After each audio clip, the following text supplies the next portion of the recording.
Hello guys, welcome to ஐமூஸ் kitchen. இன்னைக்கு கறி குழம்பே மிஞ்சிற டேஸ்ட்ல ஒரு காராமணி குழம்பு தான் செய்ய போறோம்.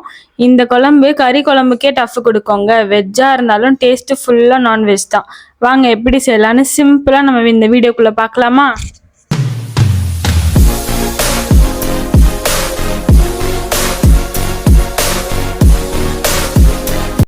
கறி குழம்பு மாதிரி ஒரு காராமணி குழம்பு நம்ம செய்யணும்னா அதுக்கு ஃபஸ்ட்டு நம்ம மண் சட்டியில் தாங்க செய்யணும். அதனால நம்ம மண் சட்டி எடுத்து வச்சுருக்கோம். நீங்களும் உங்கள் வீட்டில் மண் சட்டி இருந்தால் கண்டிப்பாக நீங்கள் அதிலே ட்ரை பண்ணுங்கள். டேஸ்ட்டு சூப்பராக வரும். இந்த ரெசிபின்ட்டு இல்லை, மோஸ்ட்டாக ஐமூஸ் கிச்சனில் எந்த ரெசிபியாக இருந்தாலுமே நம்ம மண் சட்டியில் தான் செய்வோம். நம்ம ஃபஸ்ட்டு நல்லெண்ணெய் தான் ஊற்றிருக்கோம். நல்லெண்ணெய் ஊற்றியாச்சு. இப்போ எண்ணெய் நல்லா சூடானதுக்கப்புறமா நம்ம கடுகு எடுத்து சேர்த்துக்க போகிறோம். இதில் கடுகு நல்லா பொரிஞ்சு வந்ததுக்கப்புறமா நம்ம தேவையான அளவுக்கு வெந்தயம் சேர்த்துக்க போகிறோம். அதாவது 1/2 டீஸ்பூன் தான் நம்ம இதில் சேர்த்துருக்கோம். எல்லாமே நல்லா ஒன்று போல் சேர்ந்து பொரிஞ்சு வந்துட்டோம். நல்லா பொரிஞ்சு வந்ததுக்கப்புறமா சீரகத்தை 1/2 டேபிள் ஸ்பூன் தான் சேர்த்துருக்கோம். எல்லாமே 1/2 டேபிள் ஸ்பூன் தாங்க சேர்த்துருக்கோம். இது நல்லா பொரிச்சு வந்துட்டோம். இந்த காராமணி குழம்புக்கு நம்ம எப்பவுமே பூண்டு அதிகமாக சேர்த்துக்கணும். நான் ஒரு 10 பல்லு பூண்டு தான் எடுத்திருக்கேன். ஏன் அதிகமாக சேர்த்துக்கணும்னு நான் சொல்கிறேன். ஏன்னா பீன்ஸுடைய ஒரு ரா ஸ்மெல் இருக்கும் இல்லையா, அது நம்மளுக்கு வரக்கூடாதுன்னா நீங்கள் இந்த கார்லிக்கை அதாவது பூண்டை நீங்கள் அதிகமாக சேர்த்துக்கிட்டிங்கன்னா அந்த பச்சை வாசனை உங்களுக்கு வராது. ஓகேவா? அதனால நம்ம பூண்டு நிறைய சேர்த்துருக்கோம். இது கலர் கொஞ்சம் சேஞ்ச் ஆகி வரட்டும். அது வரைக்கும் நம்ம நல்லா இதை வதக்கி எடுத்துக்கலாம். எப்பவுமே பூண்டு நிறைய போடுறதுனால, எதுவும் இந்த ரெசிபிக்கு நம்ம நிறைய போடுறதுனால என்ன ஆகும் அப்படின்னா, நம்ம கொஞ்சம் மசாலா சேர்க்குறப்பவே இந்த டேஸ்ட்டை இன்னும் என்ஹான்ஸ் பண்ணி நல்லா ஏற்றி தான் கொடுக்கும். அதுக்கப்புறம் பச்சை கருவேப்பிலை ஒரு அளவு, ஒரு பாதி கைகொத்த அளவு நம்ம இதில் சேர்த்துருக்கோம். நல்லா சேர்த்துட்டு அதுக்கப்புறம் மீடியம் சைஸில் உள்ள 2 வெங்காயத்தை நம்ம நல்லா மெலிசாக சாப் பண்ணிவிட்டு இதில் நம்ம இதில் சேர்த்துக்க போகிறோம். இந்த வீடியோவை நீங்கள் ஸ்கிப் பண்ணாமல் பார்த்தா, ஃபுல்லாக பார்த்தா மட்டும்தான் உங்களுக்கு நான் சொல்கிற டிப்ஸ் தெரியும். நீங்கள் ஸ்கிப் பண்ணிட்டீங்க, நிறைய ஃபார்வர்ட் பண்ணி பார்க்குறீங்க அப்படின்னா உங்களுக்கு நிறைய புரியாமல் போயிடும். அதனால ஸ்கிப் பண்ணாமல் ஃபுல்லாக பாருங்கள். அப்புறம் நம்ம சேனலில் ஃபஸ்ட் டைம் பார்க்குறவங்க மறக்காமல் சப்ஸ்கிரைப் பண்ணிவிட்டு பாருங்கள். நிறைய பேர் சேனல் பார்க்குறீங்க, ஆனால் சப்ஸ்கிரைப் பண்ணாமல் பார்த்தீங்கன்னா நான் எவ்ரிடே போடுற வீடியோஸ் உங்களுக்கு வராது.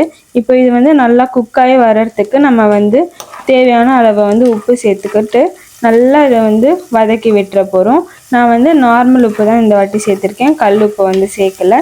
ஏன்னா கல்லுப்பு சேர்த்தோம்னா நிறைய டைம் அளவு மிஸ் ஆகிடுது. ஸோ அந்த பக்குவம் இருக்கிறவங்க மட்டும் சேர்த்துக்கிட்டா போதும். இல்லாதவங்க இந்த நார்மல் உப்பையும் சேர்த்துக்கோங்க. தக்காளி பேஸ்ட்டு 2 தக்காளியை நம்ம பேஸ்ட் பண்ணி இதில் சேர்த்துருக்கோம்.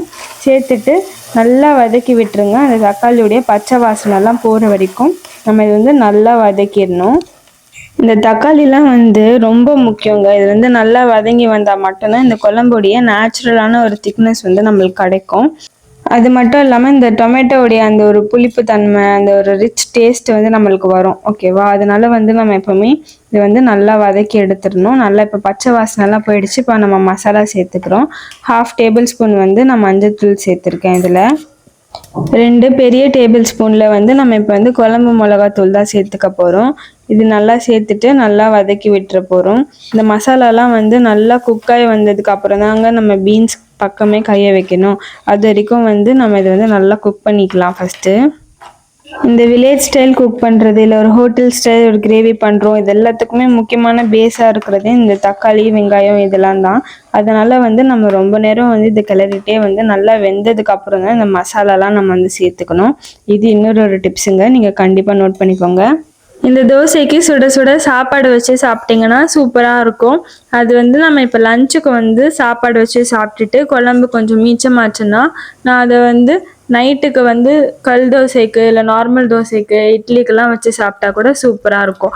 இப்போ நம்ம இதில் ஊற்றுற தண்ணி ஆரஞ்சாக இருக்கே, என்ன தண்ணி இது அப்படின்னு யோசிச்சிங்கன்னா, இது காராமணி நம்ம வாஷ் பண்ணி எடுத்தோம் இல்லையா, அந்த தண்ணியிலே நான் புளி கரைச்சிட்டு அது ரெண்டுத்தையும் நான் சேர்த்து இதில் ஊற்றியாச்சு.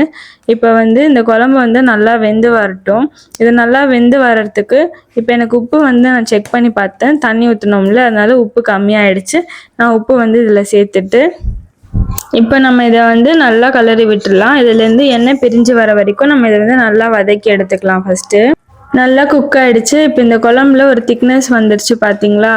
இந்த தண்ணி சேர்த்ததுக்கு அப்புறமா இந்த மசாலாலாம் இப்போ தான் வந்து நல்லா பிளெண்ட் ஆகி ஒன்று போல் வந்து வருது. குழம்பு நல்லா கொதிச்சு வந்து இதில் வந்து எண்ணெய் பிரிஞ்சு வரப்போ தான் நம்ம வந்து எடுத்து வச்சிருக்கிற ஒரு மெயின் இன்க்ரீடியண்ட் நம்மளுடைய சாஃப்டான இந்த காராமணியை வந்து இதில் சேர்த்துட்டு நம்ம வந்து இந்த குழம்ப வந்து நல்லா கலரி விட்டுறணும். பார்த்தீங்களா சூப்பராக இருக்குல்ல. நம்ம வந்து நல்லா கலரி விட்டுடலாம் ஃபஸ்ட்டு. இப்போது நம்ம மிச்சம் இல்லை அந்த தண்ணியும் வந்து நம்ம இதில் சேர்த்துக்க போகிறோம். கொஞ்சம் புளி தண்ணி வச்சுருந்தேன்னு சொன்னாலே அந்த தண்ணியை ஃபஸ்ட்டு கொஞ்சம் சேர்த்துக்கிட்டோம், இப்போ கொஞ்சம் சேர்த்துக்கிறோம். அந்த மாதிரி பாதி பாதியாக தான் சேர்க்கணும். முழுசாக எல்லாத்தையும் ஒரே டைம் போட்டுடாதீங்க. ஃபஸ்ட்டு வந்து மசாலா குக்காகி வர்றதுக்காக நம்ம போட்டோம். நல்லா அது வெந்ததுக்கப்புறம் நம்ம காராமணி சேர்த்துட்டு அதுக்கப்புறம் லாஸ்ட்டில் மிச்சம் உள்ள தண்ணியை தான் நம்ம சேர்க்கணும். குழம்பு நல்லா கொதிச்சு வரட்டும் ஒரு 5 நிமிஷம். அதுக்கப்புறம் குழம்பு வந்து சூப்பராக ரெடி ஆகிடும் கம கமன்ட்டு. கறி குழம்பே மிஞ்சிற அளவுக்கு செம்ம டேஸ்ட்டாக இருக்கும் இந்த குழம்பு.